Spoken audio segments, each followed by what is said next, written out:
Hi and welcome to another episode of Zevo Talks. My name is Davina Ramkissoon and today I'm joined by the wonderful Gleeson. We will examine the leading factors in employee burnout and how we can best combat it.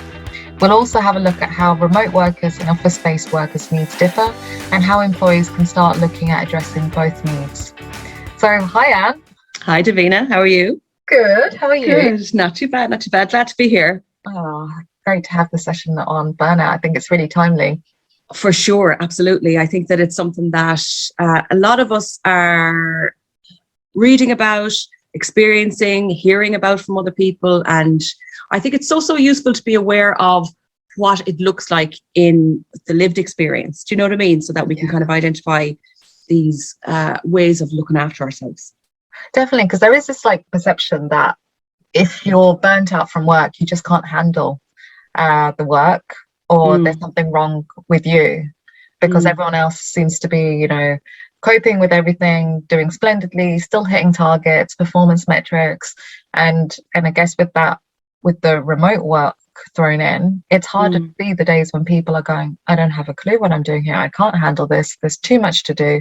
I'm so stressed. Yeah, absolutely. And you know what? I think that aspect of the separation or the detachment from the collective is such an important part of what's impactful within the burnout experience at the moment. This idea of, okay, this is now personalized because I am living in my own space. I'm in my kitchen, I'm in my sitting room. So this is my own kind of isolated experience. And also as well, like if we're in our own space for a long time, we're up in our heads, we have perhaps maybe unrealistic standards for ourselves, unrealistic expectations for ourselves, and we can be quite hard on ourselves. Do you know what I mean? Like for other people, we can give them compassion, we can give them the benefit of the doubt, but for ourselves, we can often have that really tough process for ourselves. So if you think about that with the experience of the detachment of communication and the detachment of connection as well, or at least the kind of change in the format or the decrease of it, that's bound to have an effect on people's day-to-day experience. And that's tough going. And it really is tough going. And burnout is classified under the International Classification of Diseases, and it's in its application to work. So it's not that, so it's specific to our experiences of work, of chronic workplace stress that has not successfully been managed. And all of those things that you mentioned, within the ICD-11, they classify three key areas, and they look at the feelings of energy, depletion, or exhaustion. This increased mental distance from one's jobs, or feelings of negative feelings towards work, and cynicism, which is very interesting because you can hear that as one of the loudest symptoms I find in burnout when you hear people talk about their roles. And when you can couple it with the feelings of energy, depletion, and exhaustion, you can start piecing it together. But the last piece there is then just the reduced professional output and efficacy, but also the confidence in yourself to do your role. It's a sense of, coming back to that sense of there must be something wrong with me as to why this is happening. But really, it's part of that process of how your personality is interacting with your work and the environment in which you have to do that. So there is a two-part process in this. It's not just all on the individual. If there's factors in the working environment which are facilitating this burnout, then that has to be addressed too for the employers. And I think that's where people in leadership, they really understand technical aspects of the work, but this is why workplace wellbeing is so important, because you have specialists like yourself and myself who understand the psychology behind it, who are able to see this as part of a mental health illness as well. It's not just someone who's unable to do their role, but it really does leave the individual feeling as if this is my problem. This is all on me. Why is everyone else coping and I can't do this? Yeah. And you know what?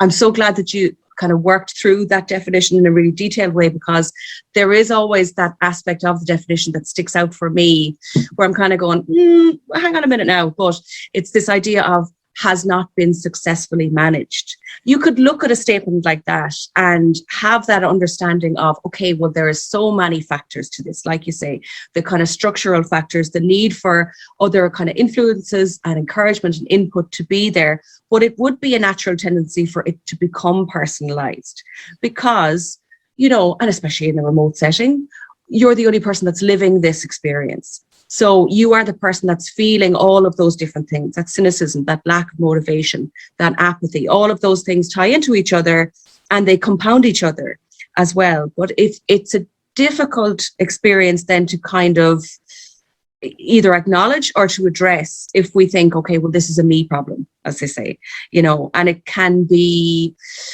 quite challenging in certain kinds of workplace cultures or certain kinds of environments whereby there mightn't necessarily be enough psychological safety, or there isn't that space to be authentic or to be vulnerable, or there isn't that approachability. And of course, there can be a number of reasons for this, you know what I mean? But as a whole, let's say, those people who are kind of in those managerial positions and in those roles of support and in those roles of care and watching out for people and minding people need to be aware, I suppose, of the fact that it is a multifaceted experience. It's something that comes as well, like it's something that comes up over time and it takes time to kind of recover from as well. So it's such a complex process. Even like, to use the phrase burnout or I'm burnt out, it is now part of the kind of 2021 narrative because people are seeing it more, people are experiencing it more. Like I say, they have more of an awareness of it.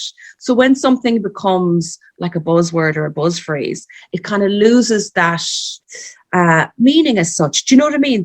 We kind of step back from it. So we hear it and we think, okay, well, I know what that is, but we don't necessarily know the ins and outs of it, or to understand that, okay, this is something that can be inevitable for people if they are in that process of not having outlets or not having support. And as well, like to kind of come around to that personalization piece as well, it's so important for people to understand that this is not a reflection of skill, talent, experience, ability. It comes down to capacity. So capacity to be able to manage what's happening, and also to lean back into that definition as well. Successfully managing something is not just a one person show, you know, and for us to understand that capacity is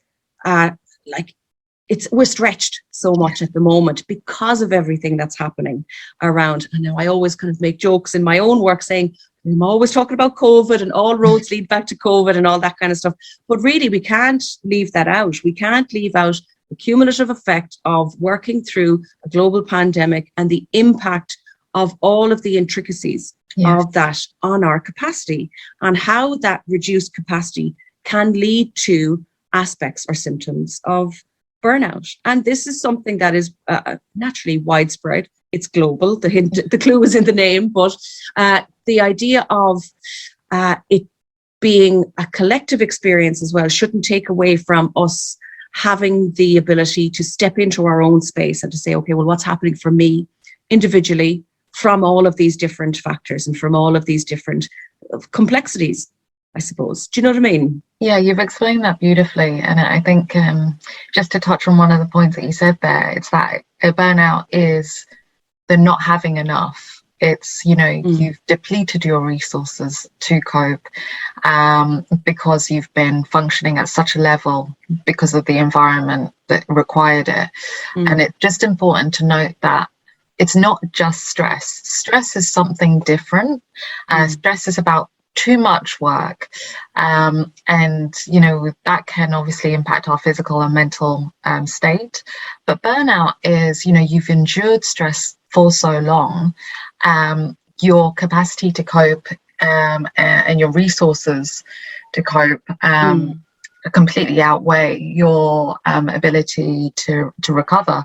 And like you're saying, it's recovery from burnout is one thing I don't think we hear enough people talk about, because this process of burnout is usually very slow, gradual, and accumulative. That again plays games, maybe mental games for the individual to say, am I imagining this? And also because the energy fluctuates. So it's not just once you're burnt out, every day you're burnt out and you can't get through your workload. There's naturally days where you have peaks in energy and you go, actually, you know what, maybe I was just having a bad day and I'm fine. And then you have another couple of bad days that set in and you start to feel all these emotions and you're having all these thoughts and you're trying to piece it all together, and you start trying to rationalize things of how you're feeling. But that, you know, the slow accumulative growth of burnout, and how it impacts us. And it's just that sense of, if it takes that long to get to that point of burnout, and understanding that when you get to burnout, it's not the same as resilience and just, right, you're out of that stressful situation, I'm going to bounce back to my full force again. You know, because there is a mental impact of burnout, it might take you a while to rebuild your confidence in your skill set, to say that you can handle going back into a type of role or into a managerial role and being responsible for a team's performance, or even just going and putting yourself forward for a promotion. I hear so much now, people are talking about jobs, and we're thinking around the Great Resignation, but what they're saying in relation to looking for new jobs is this job stressful? And they want to know about the stress, they want to know about the culture, they want to know, you know, what the job is, what support is available, and from that they're going into new situations more mindfully than they would have done prior to the pandemic, because the values, reorientation, just understanding what is good for my well-being may not be going into another high-pressured role, or a role where you are concerned about culture or targets or how you'll be supported and cared for in that organization. And isn't that such a wonderful thing that people are allowing themselves to ask these questions, that they're stepping forward? Because that, depending on what your own experience is, and depending on what kind of environments and cultures that you have experienced, that can be a really difficult thing for people to say, what are the stress levels like? What are the emotional well-being, the mental health focus is like within this? And I think that there's something, I think that really links well back into that idea of perhaps why people are having those experiences within that kind of burnout recovery of saying, oh, well, I've had an energetic day. Maybe I was just imagining it. Maybe I just need to get back at it. Maybe this is second guessing themselves, basically. So, and even to kind of take that one step back further as well, why do people feel the need to get back into action immediately? Is it potentially because they have got that energy and want to take the reins? Or it could easily be a situation whereby there isn't that deep collective structural understanding of what burnout really means. Like you say, it's not just stress. It's not just having an anxious few days. It's about looking at that, at the timeline of that, and knowing that it's not a quick fix. It's not just a kind of a turnaround, going away for a weekend, coming back. And, you know, there has to be that greater allowance for the reality of the situation, you know. And yeah, I could imagine that people would, depending on what their relationships are like, and depending on what their kind of responsibilities and connections are like, would be eager to get back to quote unquote normal. Yeah. But really, this is where the learning comes around this, and this idea of, okay, we know that this is different, like you say, and we have to allow for like I say, that reality of the situation to come into play here. And is it a case that there are situations where it's like, oh, okay, but, you know, get back as soon as possible.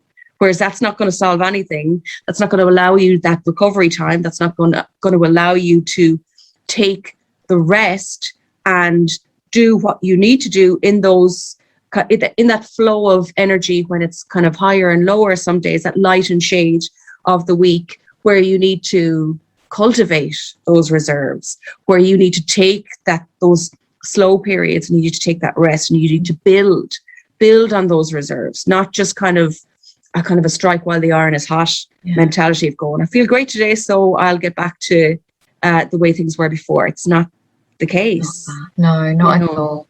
And the sentiment of, well, what are you going to do maybe to stop or to prevent your own burnout? What can you do? And I know this is controversial, but based on your reaction, go for it. No, I think that's really important to note, because while there are individual factors which may contribute towards burnout, such as perfectionism, it's not the whole picture. So we can't place all the emphasis on the individual to prevent themselves from getting burnt out. Say, for example, if you've got someone going into a job where you're kind of working longer hours than usual, in terms of, you might find, you know, the first couple of days, oh, it's grand, I'll just log on and do this, or, oh, look, I'm at home, I'm not doing anything, I'll just check my emails, or I'll just stay later and I'll get this done because then it will help with the workload tomorrow. Again, accumulatively, if you're doing that, because the workload is there and you need to do it, those hours all accumulate, the demand there all builds in the background. And organizationally as well, you know, there's a way that the work can be done, but what we do know is, even under times of extreme stress and pressure, if there is a high amount of support and resources and managerial support, like line management support, and if you've got a lot of control, that will create a significant buffer to the burnout from even maybe arising. But if you've got, you know, unfavorable environment where you've got you're working long hours, your workload is, you know, very high, maybe a couple of people's workload, you haven't got enough resources or support, and there's not enough maybe flexibility, then that's where you start to see and there are other factors there as well which contribute towards burnout from an organization's perspective. But when you start to kind of look at how each of these blocks individually might not have a significant effect, when you start to have them accumulate, that's when, like, and I'd say if there are any managers listening, you know, it's no harm just to kind of take stock of what your team's work is doing, maybe seeing, you know, are they working longer hours, is the workload you know, quite high, even if there are seasonal pressures on workload, understanding that cyclical pressure that might arise, thinking about the resources that you can give them, but also in terms of what else is out there in the organization, because we are looking at this from an organizational perspective as well, and we don't want it to be on any one line manager to prevent burnout. But we do have to understand, do our teams have the resources they need to do their jobs, as well as the support required, and the pandemic as well, like in terms of autonomy and flexibility. These are two key things that employees are using their voice to say that they need more of, because what we tend to find is when employees have a voice, when they're able to make work for them, they're so committed to the organization, and they will have just discretionary effort in how they go about doing their work. They'll go the extra mile because they know they're being looked after and they're being valued. And one of the things with burnout in terms of how it might be perceived by the organization is it might just be look like a lack of interest or disengagement, like this person isn't bothered about their work anymore, which can be damaging to facilitating a conducive plan or support to prevent that from escalating. Otherwise it just feeds more into the frustration of both parts, of feeling that they're not getting what they need from one another, and there's not a sense of, as you mentioned, collaboration earlier. Yeah, absolutely. And you know what, that is those symptoms of burnout that would present as that, There are certain ones that are more kind of have negative connotations, let's say. So that apathy, that lack of interest, I'm using my inverted commas here. But really, like, to go back to what you'd said about that idea of it, okay, what are you going to do about this? Yeah. For sure, that sense of autonomy, that sense of agency, that sense of empowerment is so important when there are all of those barriers, and when there is that onus on not only what are you going to do about this, but what are you going to do about this not happening again. Whereas, okay, we need to take a step back and say, let me get out of this particular experience of burnout first before I think about preventing it down the line. But also, yeah, it's something around that need to understand perceptions as well. Like, we would have talked about this ourselves in our own social time, but with this idea of like, okay, everybody's perspective within the greater collective is going to be different. So those people who are in a specific role and are part of a specific structure are going to have a different lived experience. They're going to have a different felt sense of what it means to be within the workspace, both as an individual experience and part of the collective as well. So there needs to be that openness as well for understanding that perspectives will be different and pressures will be different as well, and dynamics will be different as well. So we have to take into account all of these unspoken things that can add to the pressure of the working day and add to the pressure of the propensity or the potential for burnout as well. And just what you'd said about the idea of just logging on for a little bit more, just doing this. This is something that is coming up a lot in my own work, let's say, around the just one more thing. I'll just do this one little thing, especially if you're at home, perhaps over the last number of lockdowns, there's nothing else to do. You're kind of thinking, well, I've nothing to do, so I may as well just do this. But yet you're kind of breaking those boundaries that are really needed when there are less kind of physical role transitions, and there's less detachment from specific physical environments, and there's less face-to-face engagement as well. So all of these are factors, but for people to be so mindful of the cumulative effect of that builds up over time. Just this one thing. There are a lot of people that will work within industries and companies that are around the clock. You know, the work never stops. There will always be focus on something. There will always be urgency around something. So potentially or hypothetically, you could push all the time, but you shouldn't, you know, and to be mindful of the need for the rest and the need for the break and the need for that to be paced throughout the day and throughout the week, and to allow it as well. But that is a difficult thing if there is a kind of a burnout or a burnout style culture that people are working within, because you can enter into a culture and understand what it is and you can disagree with it, but one person will not have the sway to completely change the culture of a big collective or a big space. Yeah, you know, definitely. And I think all of those things are what make it so much more harder if you don't have a background in mental health to understand how, I guess, the logical side of this process, because the emotions become so entwined with how you're relating to one another, how you're being perceived, and then how you're performing. The biggest and most exciting workplace wellbeing competition is returning, the Fittest Workplace Challenge 2022. The Fittest Workplace Challenge 2022 is a company versus company wellbeing challenge that pushes organisations to measure up against themselves to ensure they are not just improving the health and well-being of their employees, but also creating fantastic engagement and keeping spirits high within their organisation. Hosted through our Zevo Health technology, we keep your employees connected and engaged while promoting positive well-being no matter where in the world they are. Do you think your company has what it takes to be titled the Fittest Workplace 2022? If so, contact us today for more information. zevohealth.com. What would you say would be like, if so we're saying, burnout is so heavily discussed right now. It has been before the pandemic, but it seems from the research and from the general articles and just from what's happening in workplaces, people are more ready and able to say, I'm not doing so well right now.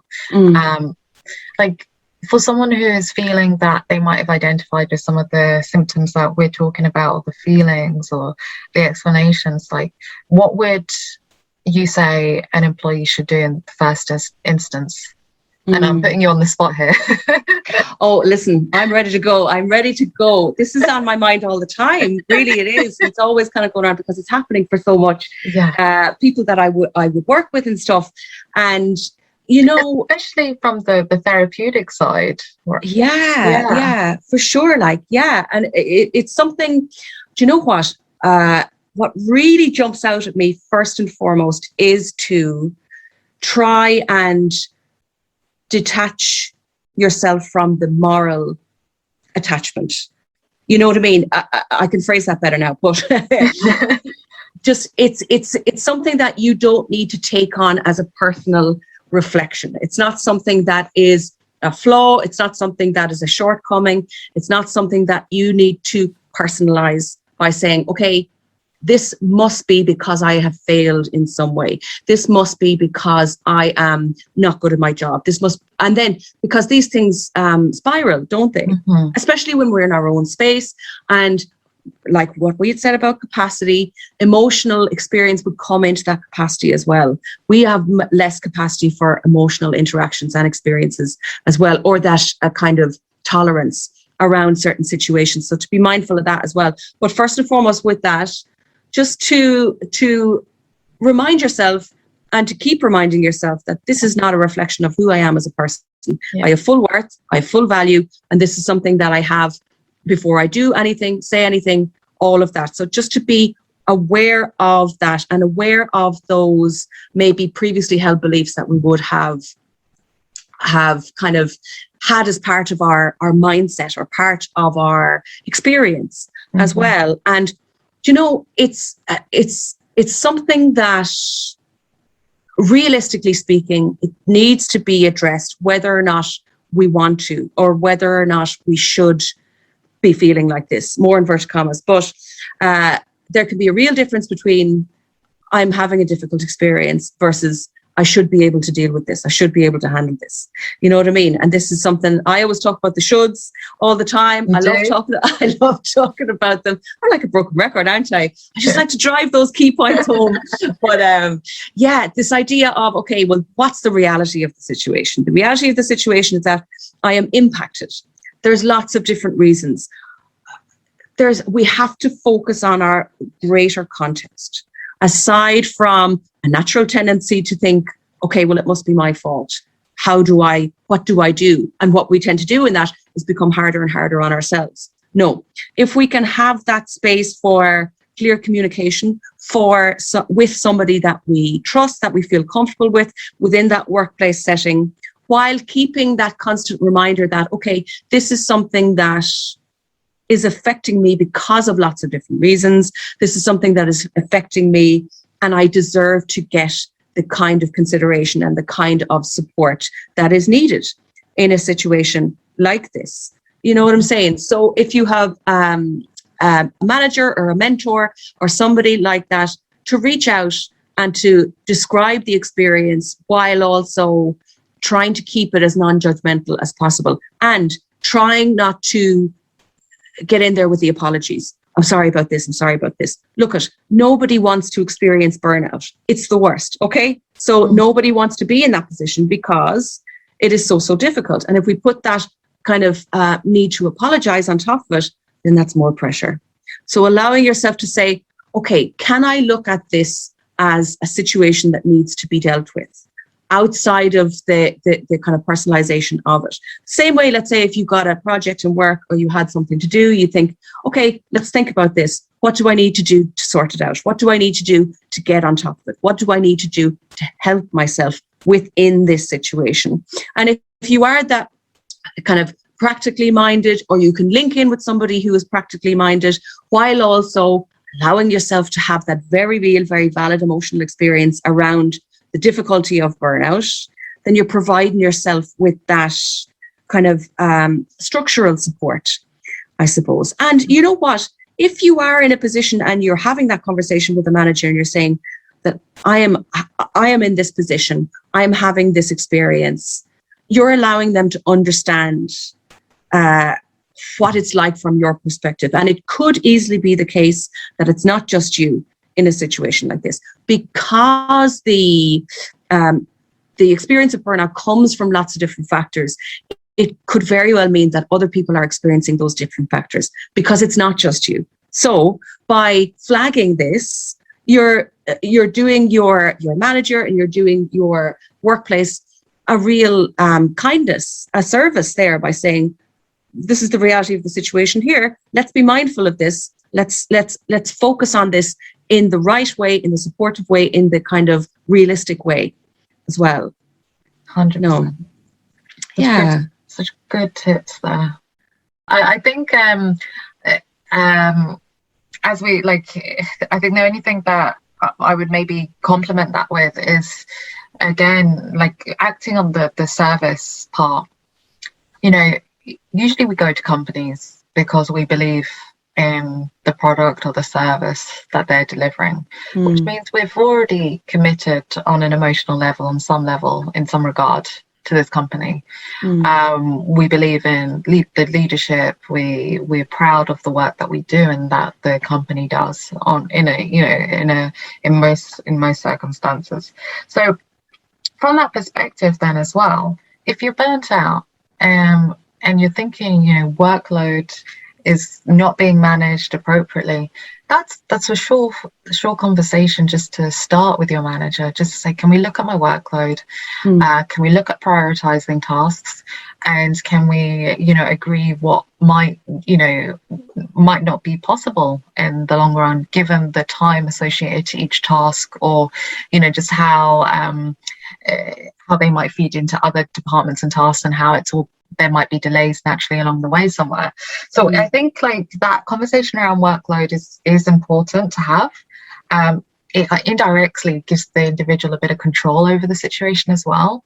Prioritization of tasks is great as well, especially if you're going, I need to get everything done. I can't drop any of the balls here. They all need to get done. Yeah, it's something we hear regularly. And maybe there are circumstances for people who are listening saying, yeah, it's not possible to prioritize. Everything needs to get done. But I would say, to what detriment? Because once your health is gone, it's not an easy road to recover from. So your health, your well-being, that's your source of life, of energy. Everything that you can achieve in your life comes from your well-being, and how you're able to interact with people, to others, your environment. So that is really important. And I think the other thing then that managers have been really aware of throughout the pandemic is the importance of showing value to your team. I think, and it means the world, even if you're saying it from peer to peer, to have one of your peers say, oh, you did a really good job there, I could learn something from you, or I'm impressed by that. Any employee in the organization could be a source of, can show a source of value to another person and the work that they're doing and contributing towards the overall organizational goals. So if you've got colleagues that you're seeing are doing great work, don't hesitate to let them know. And if you're a manager, it's that sense of just continuous reflection, reward, gratitude, and appreciation for the work that is being done. Because that builds a sense of cohesion. It leaves you feeling then as your work is purposeful, it's meaningful, it's being seen, and it's contributing towards the organizational goals. And those are huge values that people really do place a lot of importance on. So I would say, from a organization's perspective to keep looking at those things. And, you know, an organization isn't just an abstract concept. You know, it's made up by all these individuals who are very talented, who are there for a reason to contribute something towards the company. So why do you want to let them go? And I think that's the thing that needs to come back in, that community, the collective. And throughout the pandemic, we've seen this disintegration of social support. And there was a great report last October from Burnout Britain, in the UK, obviously. Geography lesson as well. Great. Writes that down. So it's just highlighting, you know, this is going to get worse if we don't pay attention to it. And there are certain groups as well, in that report, and McKinsey have noted the same or similar findings as well, just to say that parents, more predominantly in female caregivers, who are carrying the burden of the homework, the housework, as well as caring for the children and still doing their professional roles. There's a prediction that more women are going to be leaving the workforce. So how does that then impact diversity? And how does that impact competitiveness and the loss of skill and talent that might drive? Because we know diverse teams outperform non-diverse teams. So you want that in your business. You want to retain that knowledge, that skill set, and that ability to bring in diverse perspectives and hopefully create a more competitive product or service. So definitely that's a key thing to keep an eye on as well. If you do have any caregivers, parents in your teams, having a conversation with them and seeing how they're managing, juggling everything that's going on. And then the other thing that is kind of apparent is some of the more drastic measures that, and I say drastic in terms of before the pandemic, they wouldn't have happened. But maybe in light of the current circumstances, they're not so drastic. They're more like the pause breakers, circuit breakers. That's what I want to say in the accumulation of burnout. So you look at Bumble, the online dating app. I know it. Very intriguing. Go on. So Bumble, they closed their offices for a week because of the high levels of burnout that was coming through from the organization. But then this came out, you know, this is in the media, and they said this isn't a solution. Closing the offices for a week is not going to solve the levels of burnout, but we need to create that circuit breaker to give everyone that time to pause, reflect and breathe, come back, and let's put a strategy together. So that they've then come out maybe, I think, a few months after saying this is what we're going to do to look after mental health. I think other companies, you know, maybe paused KPIs for the year and just said, look, we know you're doing a great job, keep doing a great job, stop taking on additional projects, just ensure that your main part of your role continues and do that as well as you can. Other companies have included additional parental leave for people who might have children in reflection of, you know, some of the data that's coming through. But I would say that those changes were made before these reports were coming out that I was seeing in any case. So you have some really thoughtful and forward-thinking leaders who aren't just waiting for everything to fall apart. They're seeing the trends coming through. They're listening to their employees and they're going, we need to do something now before we start losing our talent and the teams that are in essence driving our success. So and then in Iceland as well, there was a 4-year longitudinal study in which they measured the impact of the 4-day working week. Now, you know, there are many different ways to bring about this breathing space. Some organizations might say we can't have a 4-day working week. That wouldn't work operationally. But we do know that those who are working remotely are working more intensely. There's less natural cues for breaks. And you're not seeing people. You know?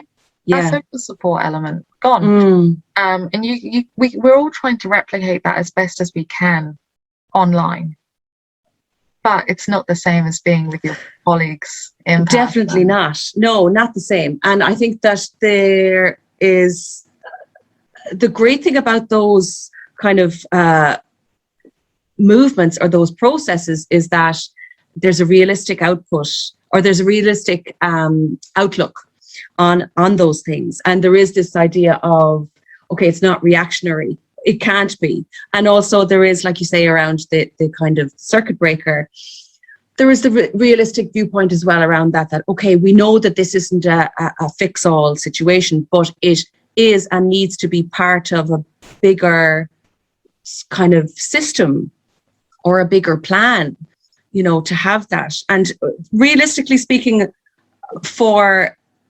to look at what the reality of the situation is like now versus what it'll be like as time rolls on, versus what it'll be like as, you know, the cumulative effect of all these things happens. To bear that in mind is such an important part of managing a situation and how burnout can result from any given situation. Yeah. You know what I mean? And for workplaces, like for workplaces to create space to hear the things they may not want to hear, or that don't fit in with maybe previously held plans, and to have that dynamic approach to what it means to create that collective process as well, because you're only sort of swimming against the tide otherwise. 100%.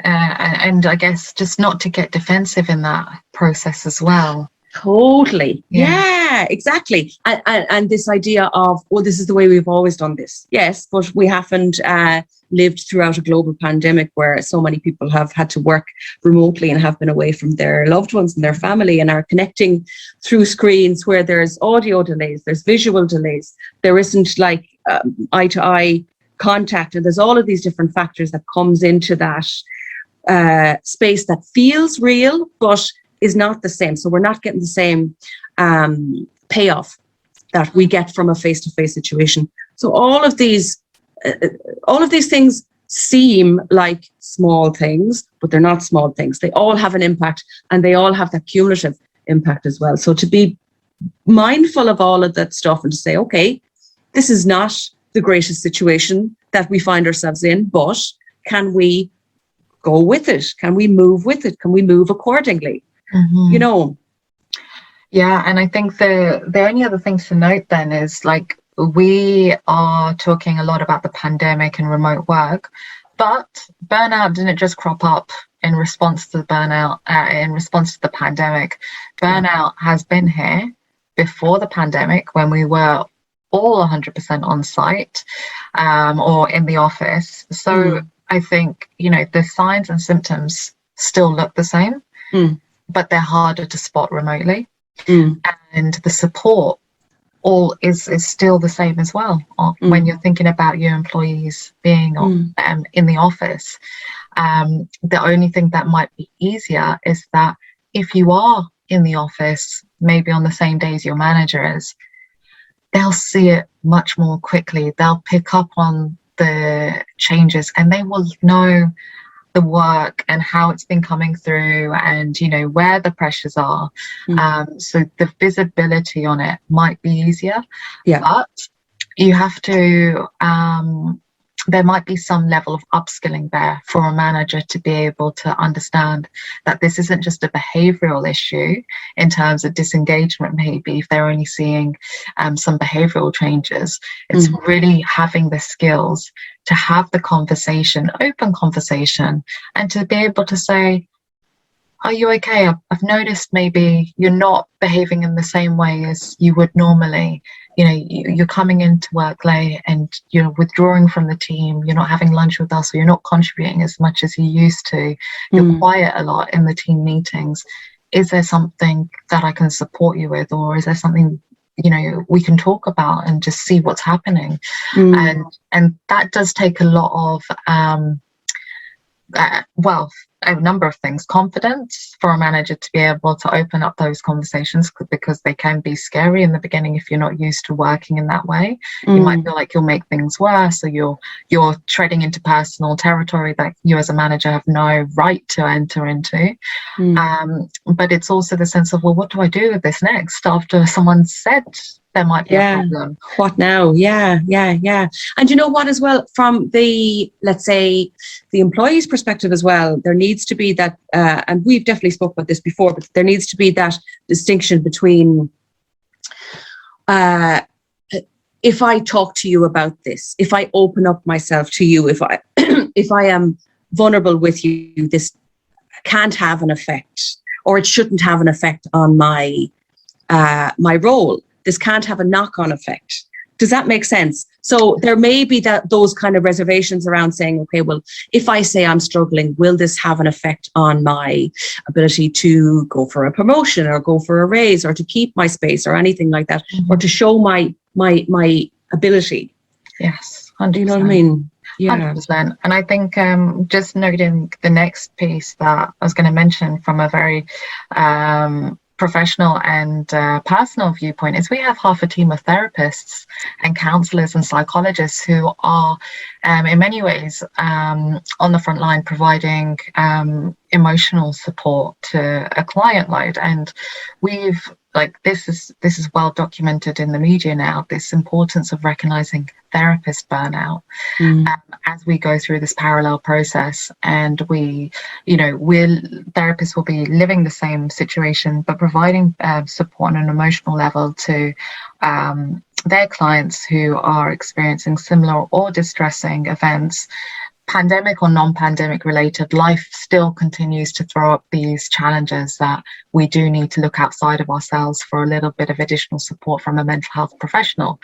So I know from our training perspective, I've been seeing so many of the providers in terms of counselling schools looking to provide additional training to their therapists to ensure that they've got that little circuit breaker again, to ensure that they're pausing to reflect on what their needs are, how they're being met, and what self-care is in terms of, yes, looking after yourself on the individual level, but also in terms of your role and ensuring that you have the professional support available to you in terms of supervision, for example, to protect you from the potential of burnout. So just a little shout out to all of our team and our wellbeing specialists and yourself. Thank you on behalf of all of us. I'll take that one.